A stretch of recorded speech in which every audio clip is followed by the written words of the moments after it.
Hello media cricket viewers, உங்கள் எல்லாருக்கும் ஒரு பெரிய வணக்கம். எஸ், இன்னைக்கான வீடியோ என்ன அப்படின்னா, ஐபிஎல் 2024 இன்னைக்கான match Lucknow Super Giants Chennai Super Kings வந்து பார்த்தீங்க அப்படின்னா லக்னோவில் இருக்கிற இகானா ஸ்டேடியமில் வந்து பார்த்தீங்க அப்படின்னா மோதினாங்க.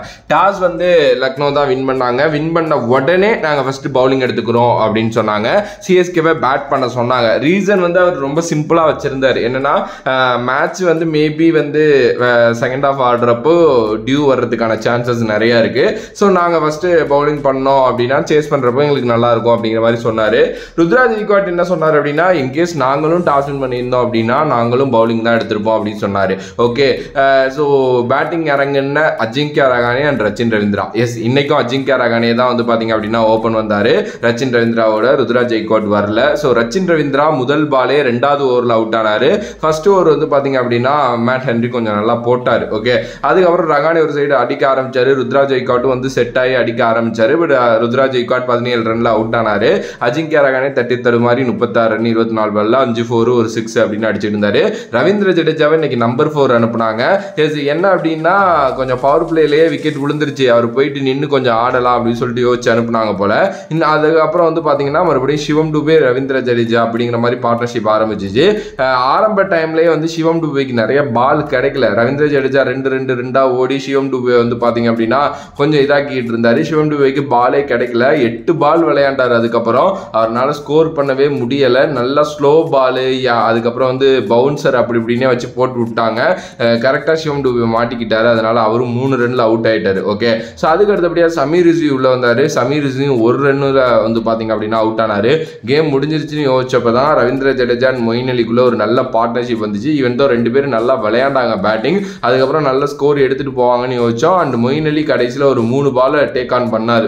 6 பிஸ்னாயோட ஓவரில். அதுக்கப்புறம் அடுத்த பால் அவுட் ஆயிட்டாரு. பட் ஸ்டில் 20 பால்ல 30 ரன் அடிச்சுட்டு அவர் போயிட்டார். ஓகே, அதுக்கப்புறம் வந்தாருங்க MS தோனி. 9 பால்ல 28 ரன், 3 4 2 6 அப்படின்னு அடிச்சு நவத்திட்டாரு. அதுவும் அந்த ஸ்கூப் ஷாட் ஒன்று அடிச்சாரு பாருங்க, எப்பப்பா அப்படிங்கிற மாதிரி தான் இருந்துச்சு. சரி, இன்னொரு சைடு ரவீந்திர ஜடேஜா பொறுமையா ஆடி அவரும் வந்து அந்த 50 கிராஸ் பண்ணி 57 ரன் அடிச்சிருந்தாரு.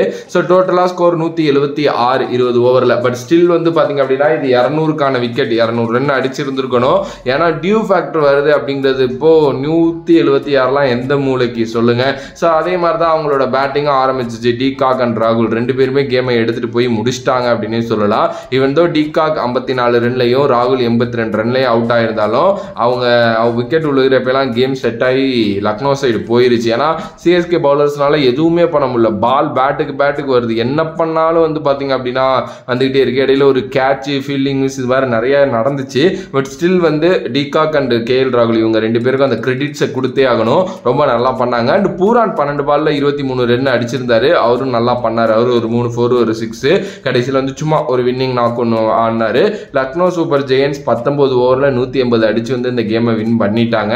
சிஎஸ்கேக்கு கிட்டத்தட்ட வந்து பார்த்தீங்க அப்படின்னா ஒரு எப்படி சொல்றது, ஒரு 8 விக்கெட் வித்தியாசத்தில் வந்து பார்த்தீங்கன்னா அவங்களும் ஒரு தோல்வி அடைஞ்சாங்க அப்படின்னே சொல்லலாம். எஸ், இப்போ பாயிண்ட்ஸ் டேபிள் படி வந்து சிஎஸ்கே 3வது இடத்துல தான் இருக்காங்க. பட் ஸ்டில் வந்து அதுக்கு அடுத்து இன்னும் ஒரு 3 கேம் சிஎஸ்கேக்கு நம்ம சென்னையில் இருக்கு அப்படிங்கிறதுனால மேபி அந்த 3 கேம்ல 2 ஜெயிச்சாங்க அப்படின்னாலே ஒரு மாதிரி நல்ல கம்ஃபர்ட் ஜோனுக்கு போயிடுவாங்க. பார்க்கலாம் என்ன நடக்க போகுதுன்ட்டு. அண்ட் இன்னைக்கான மேட்ச்லேருந்து நிறைய பாசிட்டிவ் அண்ட் நெகட்டிவ்ஸும் இருக்கு. ஏன்னா மொயின் அலி வந்து பவுலிங்காக தான் ஆடினாங்க. ஓகே, பட் ஆனால் அவருக்குலாம் ஓவர் கொடுக்கல, பிகாஸ் டியூ ஃபேக்டர் வந்துருச்சு. ஆனால் பேட்டிங்கில் ஓரளவுக்கு நல்லா பர்ஃபார்ம் பண்ணாரு. ஸோ டேரில் மிச்சலை கன்டினியூ பண்ணுமா இல்லை மொயின் அலி ஆட வைக்கணுமான்னு இதுக்கப்புறம் யோசிப்பாங்க. அண்டு MS தோனி அவர் ரொம்ப நல்லா விளையாடுறாரு. வந்து இன்னும் கொஞ்சம் அவர் வந்து பார்த்தீங்கன்னா ஒரு ஓவர் இருக்க முன்னாடி வந்திருந்தார் அப்படின்னா இன்னமும் நல்லா இருந்திருக்கும். பட் ஆனால் அவரால் 2 நிறைய கன்வெர்ட் பண்ண முடியாது, 2ன்னு சொல்லிட்டு தான் அவர் அப்போ அனுப்புகிறாங்கிறது ரொம்ப நல்லா தெரியுது. பிகாஸ் அவருக்கு ஒரு இன்ஜுரி இருக்கு. ஸோ அவர் வந்து ஒரு 10 பால் பிடிச்சாலும் போதும் அப்படிங்கிற மைண்ட் செட்டில் தான் இருக்காங்க. And Ruturaj Gaikwad and Shivam Dube failure ஆனாங்க அப்படின்னா டீம் எந்த நிலைமையில போகுது அப்படிங்கிறது இந்த மேட்ச் ஒரு பெரிய எக்ஸாம்பிளாக இருந்துச்சு. ஸ்டில் அஜிங்கியா ரஹானே இன்னைக்கு நல்லா விளையாண்டார் தான், அந்த பவர் பிளே டேக் ஆன் பண்ணார். பட் ஸ்டில் எனக்கு இன்னும் அவரோட கேம் பிளே மேலே ஒரு பெரிய இது இல்லை. அண்ட் அதே மாதிரி தான் வந்து பார்த்தீங்கன்னா ரவீந்திர ஜடேஜாவும் வந்து அந்த பவர் பிளே இன்னும் கொஞ்சம் அடிச்சிருந்திருக்கலாம். எஸ், அது மாதிரி நிறைய விஷயங்கள் பேச வேண்டியது இருக்கு. அண்ட் சமீர் ரிஸ்வி ஆல்சோ அவரும் வந்து கொஞ்சம் கொஞ்சம் நல்லா விளையாண்டுருக்கணும். அண்ட் ரச்சின் ரவீந்திரா ஒரு கன்சர்ன் தான் சீரியஸ்லி. திருப்பி அவர் இன்னும் ஹோம்க்கு வந்து எப்படி பண்ண போகிறாரு அப்படிங்கிறது பார்க்கலாம். ஓகேங்க, ஓவராலாக வந்து ஒரு நல்ல கேம் பார்த்தோம். அண்ட் லக்னோ நல்லா விளையாண்டாங்க. ஸோ கிரெடிட்ஸ் அவங்கள்ட்ட நம்ம எடுக்கவே முடியாது. நல்ல கேம் ஆஃப் கிரிக்கெட் நம்ம பார்த்தோம். ஸோ சிஎஸ்கே தோற்று இருந்தாலும் அடுத்தடுத்து என்னென்ன பண்ண போகிறாங்கிறத வெயிட் பண்ணி பார்ப்போம். உங்களோட கருத்து இந்த மேட்ச் பற்றி என்ன அப்படிங்கிறத மறக்காம கமெண்ட் பாக்ஸில் கமெண்ட் பண்ணுங்க. If you like the video please like share and subscribe to நம்மளோட கிரிக்ஸிப் சேனல். வேற ஒரு வீடியோவில் வேற ஒரு கான்செப்ட்ல உங்களை சந்திக்கும் வரை உங்களிடமிருந்து விடைபெறுவது Vijay Mani. Love you all, stay safe மக்களே.